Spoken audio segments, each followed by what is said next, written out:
Church of Christ. If you're with us this morning for the first time or visiting, we're certainly glad for your presence and we're honored.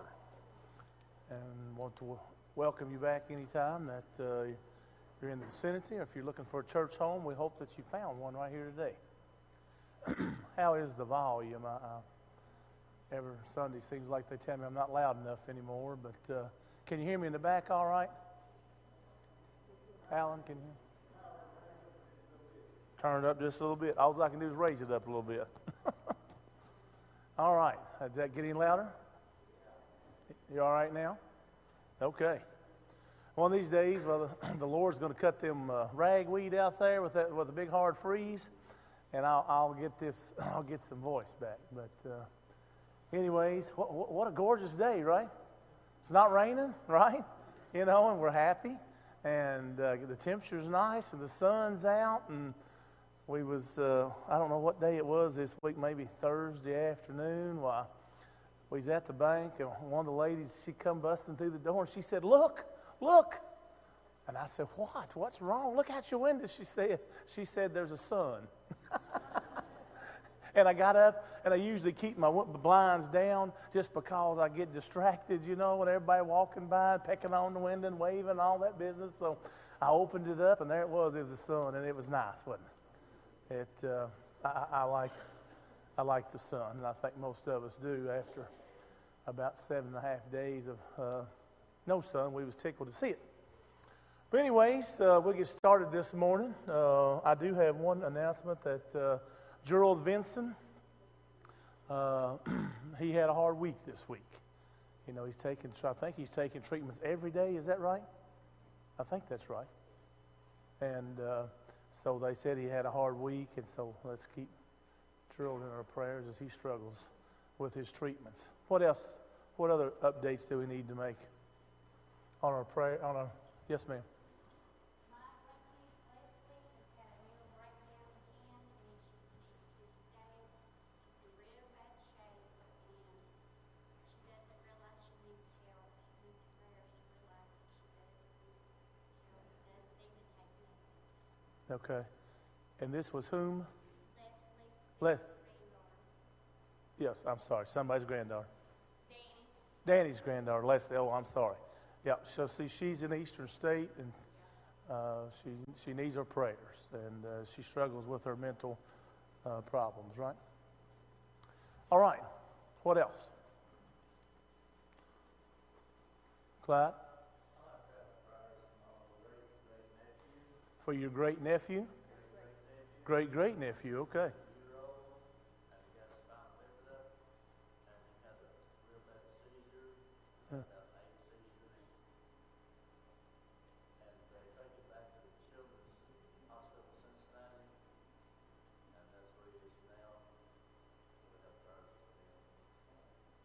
Okay.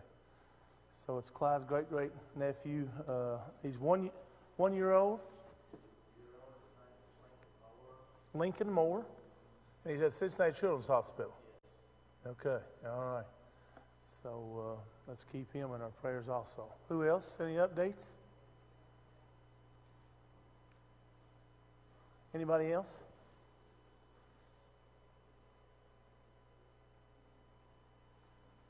All right.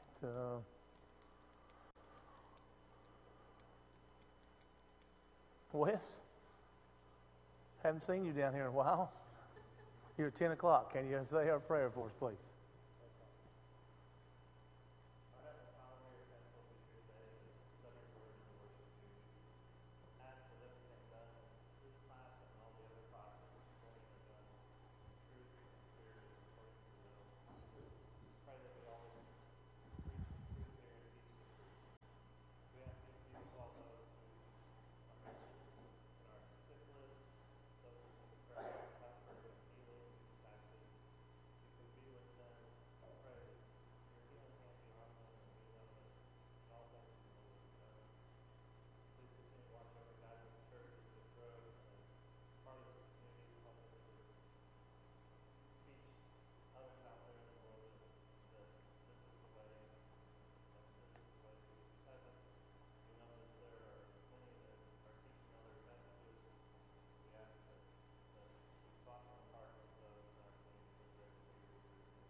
Thank you, Wes.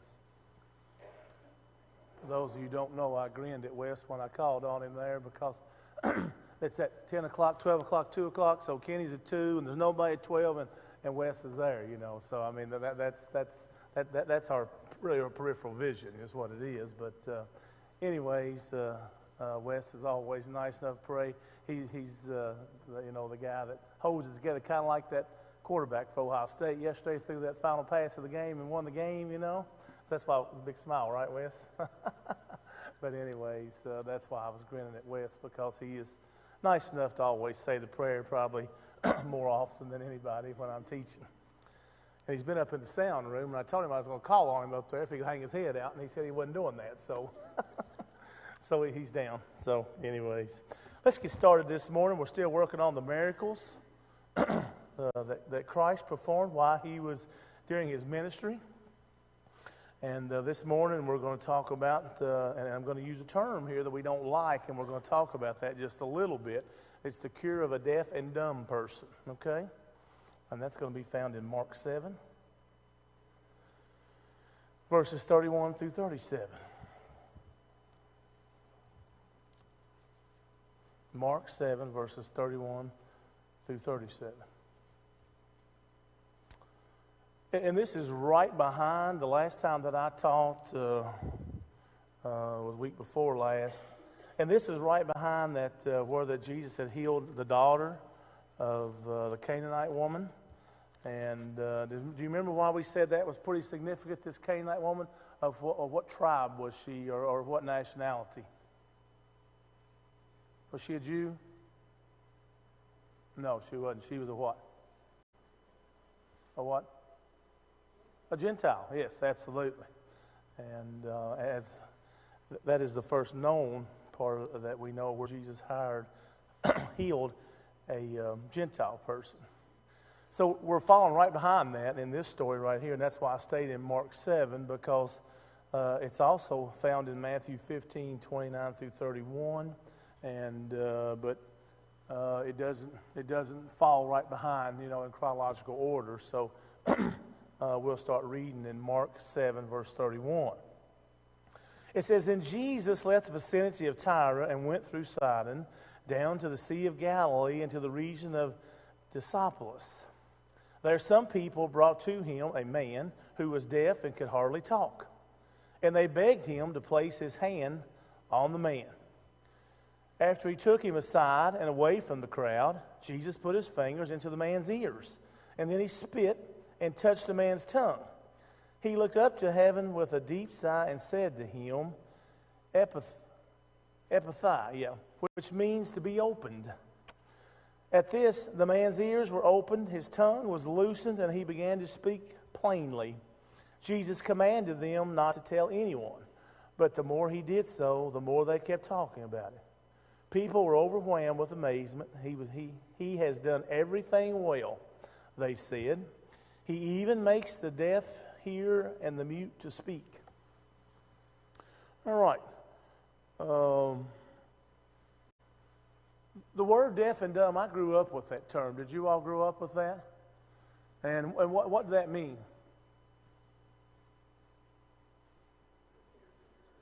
Couldn't hear or speak, right? Now, is that acceptable today? Do we call people deaf and dumb? We don't, do we? It was such a misinformation back in this day that people just thought if you couldn't hear and you couldn't speak, that you automatically wasn't very smart, right? Now, let's also talk about in this day and time how people felt about people who had affliction. Were they treated like they were today? It's a trick question.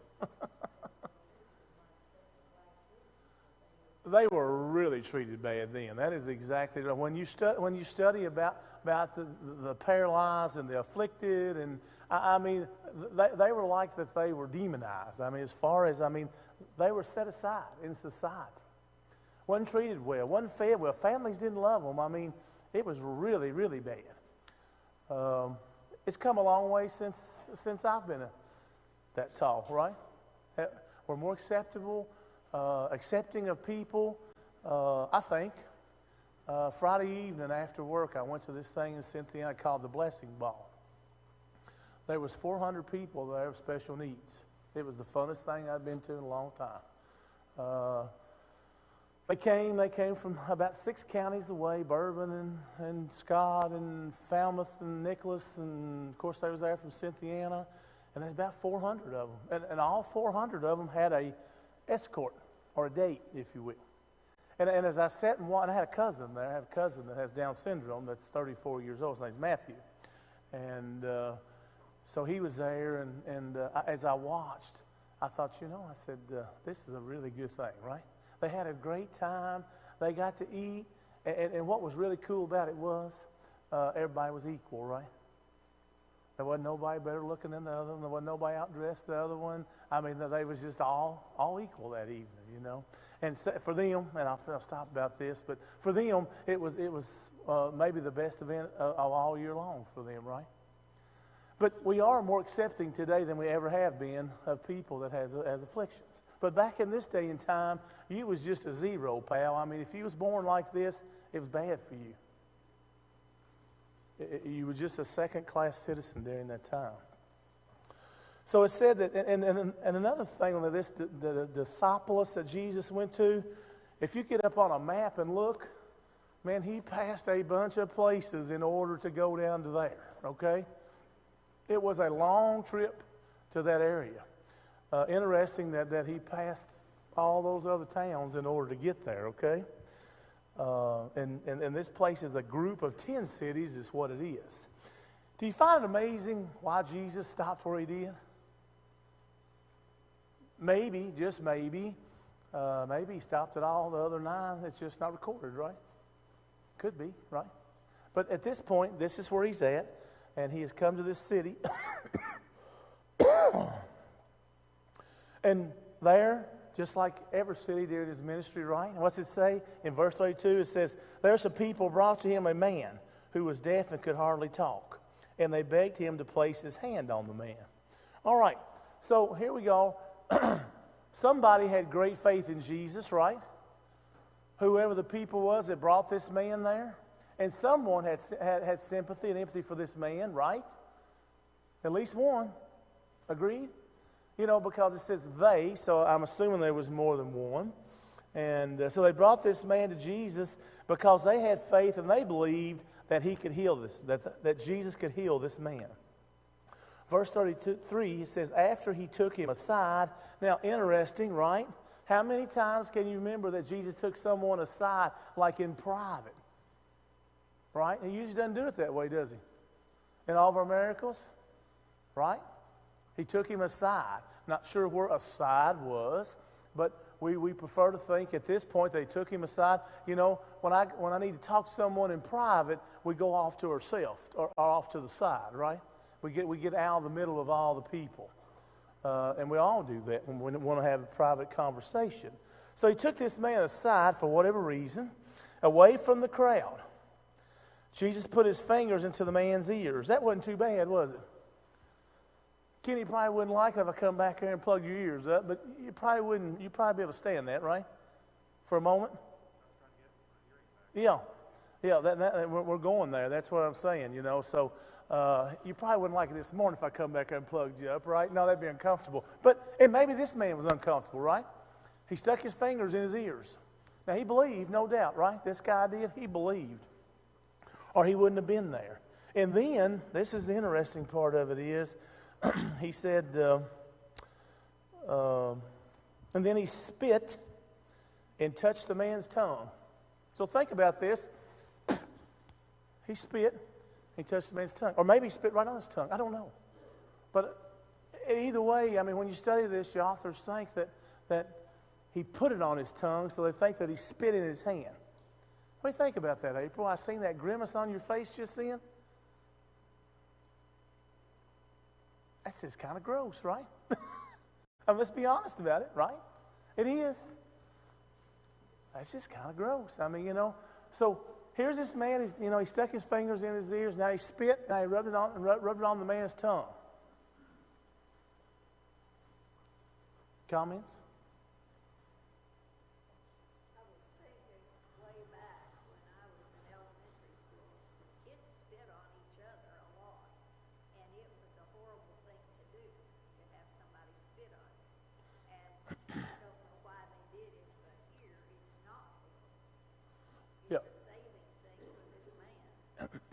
really, thank you. It really is a dishonorable thing in our society, right?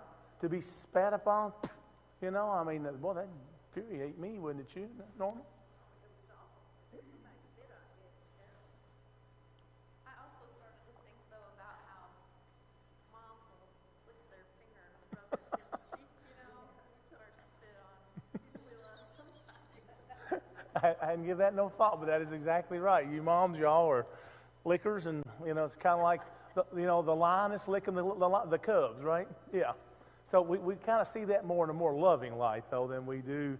I mean, someone just spit and then take it and stick it on someone else's tongue. Interesting. I'm not sure why it worked that way. I just thought it was an interesting fact that this is the way that Jesus decided to do this. Anyway, so then he spit and he touched the man's tongue. And he looked up into heaven. He looked up into heaven. Now, who's Jesus giving credit to now? Give credit to God. That's right. He's looking up into heaven, and with a deep sigh said to him, Ephphatha, which means be opened.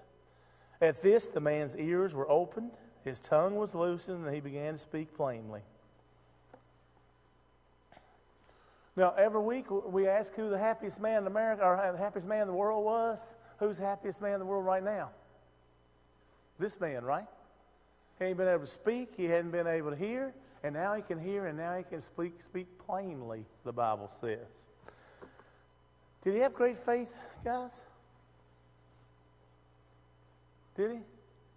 They let, this strange man, stick his hands in his ears and then spit on him and put it on his tongue. And I just think about that. I'm just honest with you, and that's just almost more than I can even think about. Someone spitting and their spit rubbing on my tongue. Right? But this man, no doubt, had great faith, didn't he? I mean, and think of it like this. We have never, ever, none of us that I can see in this room has ever been in that situation before, right? To think that you couldn't speak and you couldn't hear all your life. Probably my wife would agree. Probably the worst thing that happened to me, I couldn't talk. And she'd probably agree with that this morning. But I think it'd be really bad not to be able to hear, right? And about half that's gone already. Right, Mike? Mike's grinning. Just age, got a new set of eyes on, can't halfway hear. But I still can hear and I still can communicate, and I certainly can talk. So, I feel blessed, don't you? And this gentleman here, now he's feeling really blessed that he has been healed. All right, and let's see what else it says here. In verse 36, he says, Jesus commanded them not to tell anyone. Who's them? Who's Jesus talking about? He commanded them. Yeah, the crowd around him, right? Now, he did take him aside. But now there's no doubt, since this man's talking and hearing, now that the crowd's seeing this and they're a part of this miracle themselves. And it says, but the more, verse 36, he says, but the more he did so, the more they kept talking about it. People were overwhelmed with amazement. He has done everything well, they said.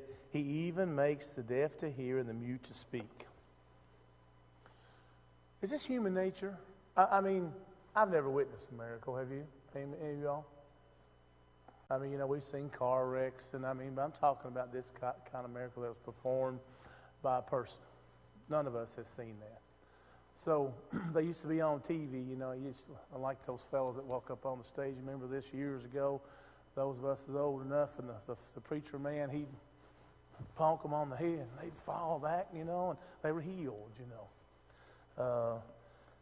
I never heard much about that after the show was over, but I never heard a great crowd talk about it, right? And in this instance, that's what we're talking about here. It says, but Jesus commanded them not to tell anyone. Why do you think Jesus didn't want him to tell anybody? He says this over and over, doesn't he? Why? Why does Jesus say that for?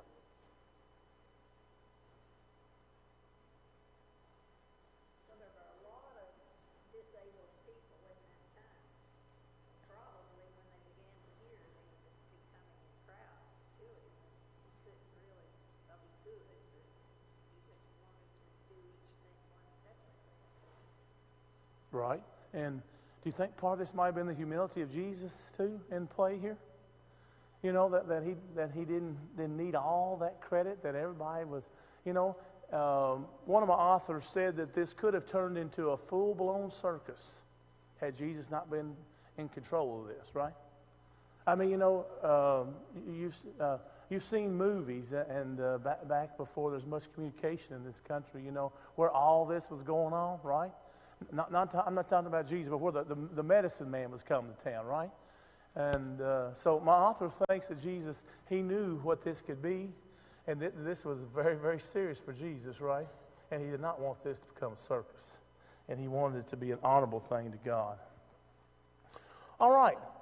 But the people were impressed, right? The people that saw this, it says that they were overwhelmed with amazement. And I would have been too, right? Everybody agree? Yes, we would have, wouldn't we? If we had seen this happen to a man that couldn't talk and he couldn't hear. And he says, and the people said he has done everything well. Everything. He even makes the deaf hear and the mute speak. So was this successful? Was this miracle successful? Yeah, it was, wasn't it? You know, and has he accomplished his purpose? He continues in his ministry. He continues to show the power of God through him. So we consider this another successful miracle on Jesus' part. And one happy man. And you know the thing that, and it would took, you know, a book as from here to China to write the things in the Bible. I'd like for it said. I'd like for it to went on and said. And he went home to his family, and they were so happy, and they killed the fattened calf, and they enjoyed it. And the man went out and become a teacher of Christ. Yeah, I'd like to know the rest of the story for those of us who's Paul Harvey people. Remember that on the radio? The rest of the story. You know, but of course that didn't happen, and we're not sure what happened to this man. But I guess I like the storybook ending all the time. But for this miracle, it was great and grand for this guy, right? And I'm sure his family and his friends, and you know, and he was going to see and do things never done in his life, right? A great day for this man, and also for the cause of Christ in this miracle. Any questions or comments? One thing that I noticed is that when you say this is what they're saying, they're marveling over the miracle. The miracle is there to authorize what he is teaching. I think that's part of what he doesn't. They're getting the priorities backwards. If they're just going out and talking about the miracles, that's not what he wants. That's not what he is trying to impart. That is the authority behind his teaching. Right. And you don't see them say, "Oh, we believe in what he teaches now." They're just impressed with the miracle. Right. And I don't know if did you hear Kenny? He said what he said was, he said this is about the authority. The miracle was part that shows the authority. You know, and hopefully they wasn't just impressed with the miracle, but they understood what the whole message was here. And I hope you're right. That's the way it was.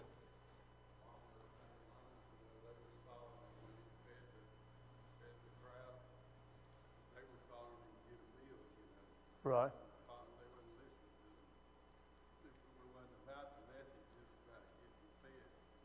Right. Right. Right. The authority. Yes, that's correct. All right. Anything else? I think that as far as a miracle, you can tell that it's a miracle. It's not just something. I mean, he just started talking and hearing just like he had been doing it all his life. Didn't have to practice go therapy, didn't he? No, he didn't have to. Yeah, that's right. And I mean, it was just natural to him that he was talking. He was all this. I mean, I just picture him talking the way it sounds. He was just talking as plain and as me or you would, and he was conversing with those people, which he never had done before. Right. Right. And I guess it's amazing, and we call things miracles today, you know, and there are great things that our medical people have been able to do with hearing and that type thing. A lot of people are able to hear now that never could. And it's a great thing, but they have, like you said, they have to go through a therapy and be able to be taught to be able to speak, to be able to process this. And this man just like me and you talking back and forth. One other thing, and we'll move on off this. Can you imagine the scene Can you imagine? I mean, do you think this guy said, "Thanks, Jesus, you're a great pal," and walked off? Is that what you think this happened? Man, I don't think so. I'm thinking this guy was jumping up and down. He was crying. And he was happy, right? That's what I envision when I see this. A guy that hadn't been able to hear or be able to talk. And now he, just like Mike was talking, he just starts talking. Now he can hear. I mean, I just see a tremendously jubilant celebration, you know. That's what I see. And I think that most of us would see that too. It's a feel-good story, right?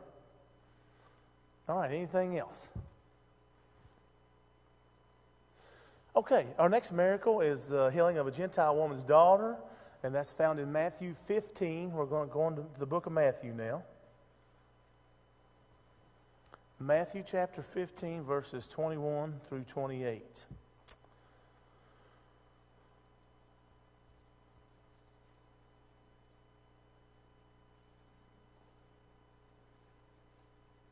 Matthew 15, verses 21 through 28. Verse 21 says, leaving that place,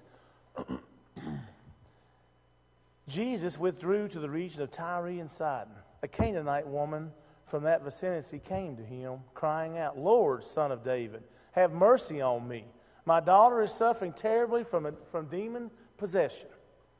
Jesus did not answer a word, so his disciples came to him and urged him, send her away, for she keeps crying out after us. He answered, I was sent only to the lost sheep of Israel.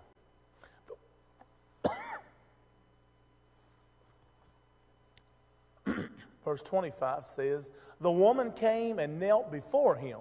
Lord, help me, she said.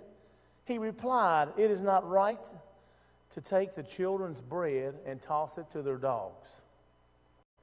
And she said, yes, Lord, but even the dogs eat the crumbs that fall from their master's table. Then Jesus answered, woman, you have great faith. Your request is granted, and her daughter was healed from that very hour.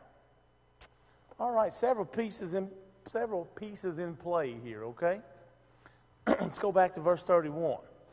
So he had come to a Canaanite woman, and once again, we need to identify, was a Canaanite a Jew or a Gentile? Gentile, that's correct. So here is a Gentile woman, and she comes crying out to him. Said, Lord, Son of David, have mercy on me. My daughter is suffering terribly. She is demon-possessed, right? Verse 23 said, Jesus did not say a word. So his disciples came to him and urged him, send her away, for she keeps crying out after us. Let's stop right there. Why? Why did the disciples do that for?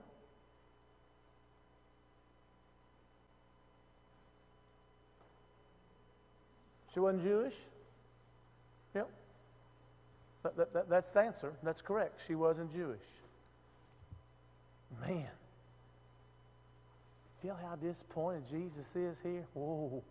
They have been following him, seeing all these miracles, all this love, and now all of a sudden they're turned against this woman. Why? What's wrong with the disciples here? Where's their love for this woman, for mankind, for everything they've seen Jesus do? Is our disciples fully bought in here yet? Or not, are they? Get her away. Send her away, Lord. Get her out of here. She's bothering us. You get to reading and study that it makes the hair stand up on the back of your neck. When you study this and you read about this, I mean, you know, these are Jesus' chosen people. If I make another 15 minutes, it'll be a miracle, won't it? Are we not like that today? That we kind of stay away from people who don't believe like we believe, or we don't want to go to them? And I don't know if you heard what Miss Norma said, but she said, are we kind of like that? That people that are different? Do we kind of shun them, stay away from them? Different nationalities, maybe?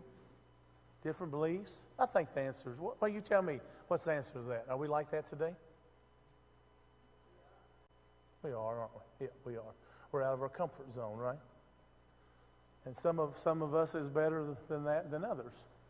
It's who we are. But Jesus didn't say a word. So why do you think he's silent here? Why do you think he doesn't say nothing?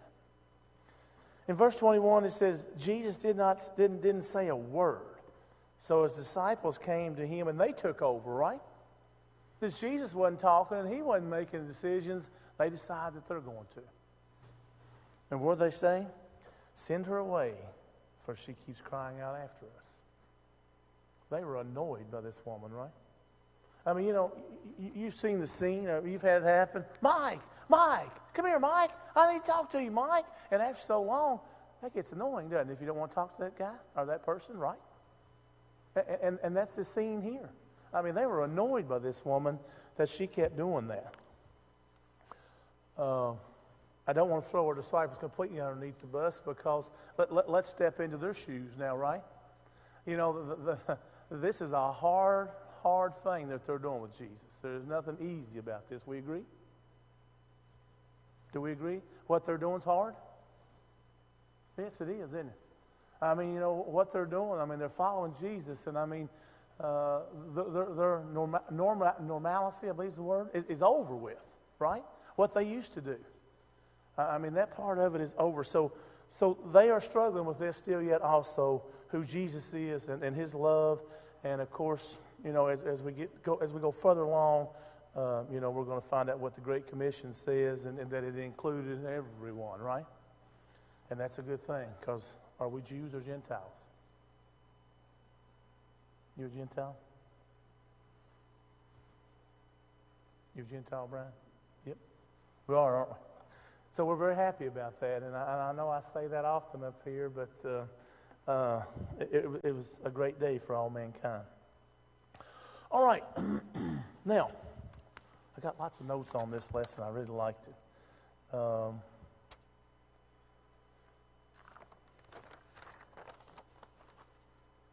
In verse 25, now he answers, and he says, I was only sent to the lost sheep of Israel. What's that mean?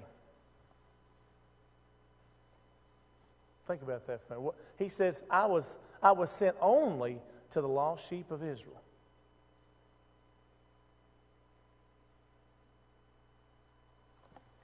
Anybody going to take a shot of that?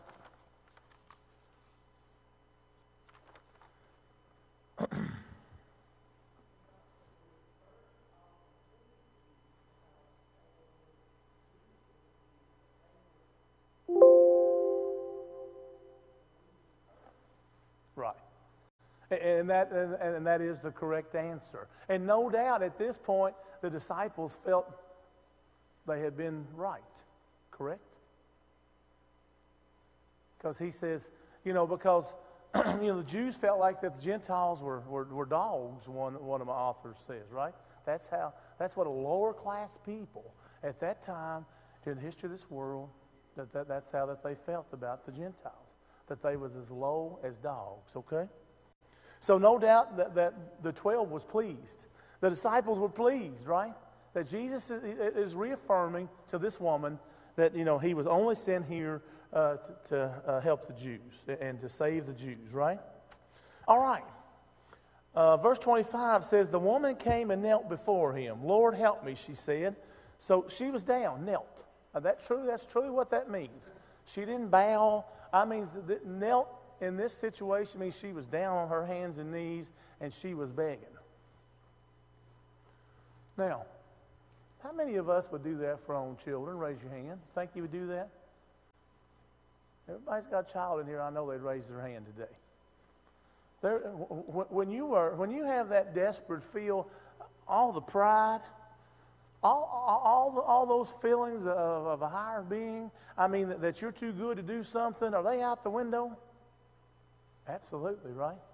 And this woman, she realizes that this is her one chance to get her daughter healed. So she has forgot about all that. She is down on her hands and knees. And she says, Lord, help me. And because she realizes that she's the only one there that can truly help her. Now, do you think that the disciples that sat with Jesus, you think she's paying much attention to them?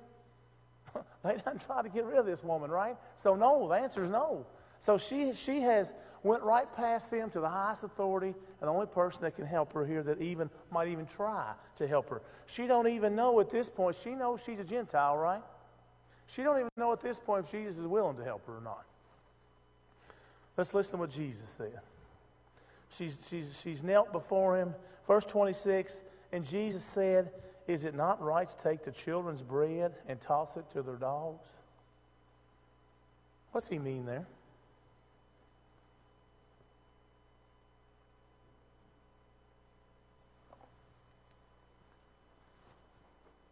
Remember, we made the reference that the Jews think that the Gentiles are what? Dogs, right? Let's read it again now. It says, is it not right to take the children's bread and toss it to their dogs? Is Jesus calling her a dog here?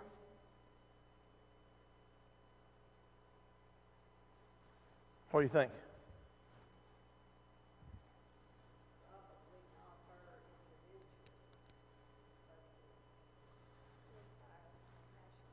He's still talking to the 12 here, right? He's still talking to his disciples. You know, he's done said, hey, I come here, you know, did I just come here to be with Israel? And now he's saying, you know, now he's making this connotation. And the 12 still feeling real good about this, right? Now we're talking about throwing crumbs to a dog. Now listen what the lady said. This lady's no dummy either, okay? And here's what she says. Yes, Lord, she said. Verse 27 said, yes, Lord, but even the dogs eat the crumbs that fall from their master's table. She acknowledges that he's the master here, right? And that's what she's saying. She said, yeah, but she said, even the dogs get to eat the... So all I'm asking you for is a crumb. That's what she's asking for, a crumb from the master's table. Where's our disciples in this? But as they stand here listening to this, you think they're confused at this point? I do. I think they're really confused as this conversation goes backwards and forwards. You know, because twice he has sustained their belief that this is for the Jews, right? And not the Gentiles. And then she comes right back. I just love her reply, you know. And she says, even the dogs eat the crumbs at their master's table. And so she's saying, just give me this one little crumb. That's all I want. One little crumb, and that crumb can be to heal my daughter. Right? I think it's a great return. Verse 28, then Jesus answered, woman, you have great faith. Your request is granted, and her daughter was healed from that very hour. All right. The disciples, you know, now how do you think they're feeling? You know, he thought Jesus was really pouring it on this woman, right? You know, I only come here for Israel. And now I'm throwing crumbs to the dogs, you Gentiles. So they're feeling like that they have been set on the right path here, right? Because Jesus was speaking to them. But oh my goodness, in the end, he loved this woman, right? And he granted her wish. Her daughter was healed. And how do you think our disciples feels now? Right? You know, what just happened, look, right? You know, when you think things is going your way and all of a sudden, you know, we do an about face, you know, and there you stand. You think they're a little embarrassed? I would. I'd be embarrassed. You know, because they wanted to run this woman off. She was a Gentile. They wouldn't want nothing to do with her. And do you think at this point that Jesus has taught them a lesson about love and humility? How do you feel about that? I do. I do. I mean, had I been standing there, I'd been as red as your sweater. You know, I mean, when I read that and I study that, you know, and I think, man, they just had to feel, I mean, just awful that they wanted to run this woman off and told Jesus, get rid of her. She's Gentile. Man, we got bigger fish to fry. We got better things to do than to heal this Gentile woman. We didn't want to hear from her, right? Because they didn't. They didn't want to talk to this lady. And Jesus healed her daughter, and it says at that very hour. Questions or comments?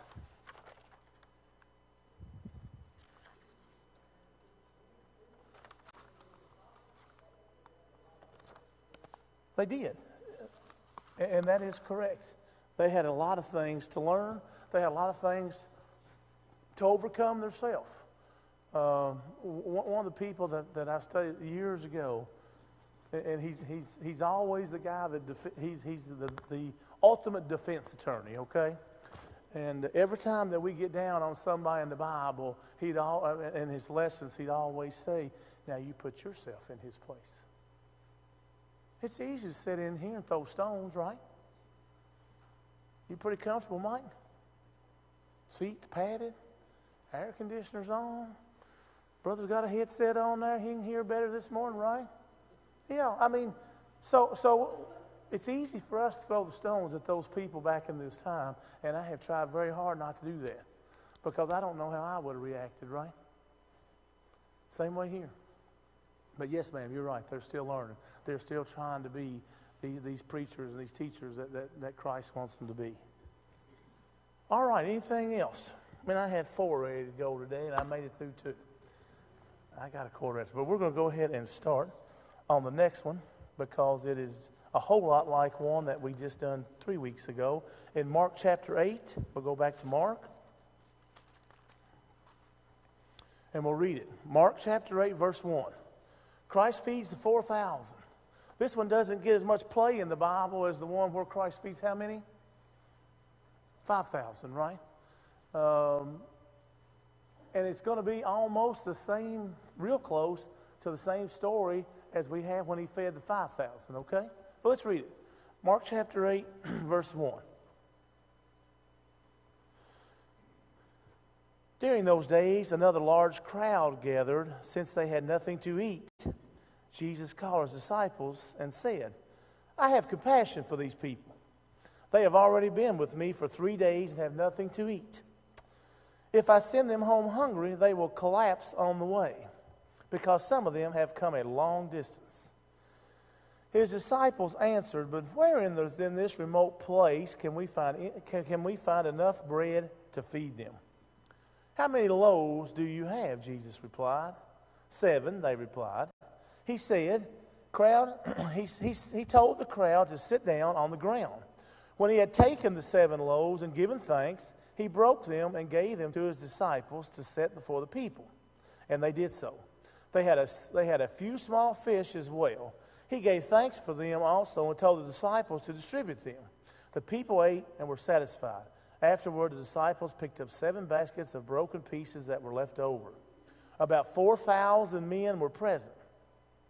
And having sent them away, he got into the boat, and his disciples had went to the region of Damatha. All right, let's go back to verse 1. We've heard this story before, haven't we? Just in a different place, different time, and the people were hungry. Now, the first thing that I want to point out is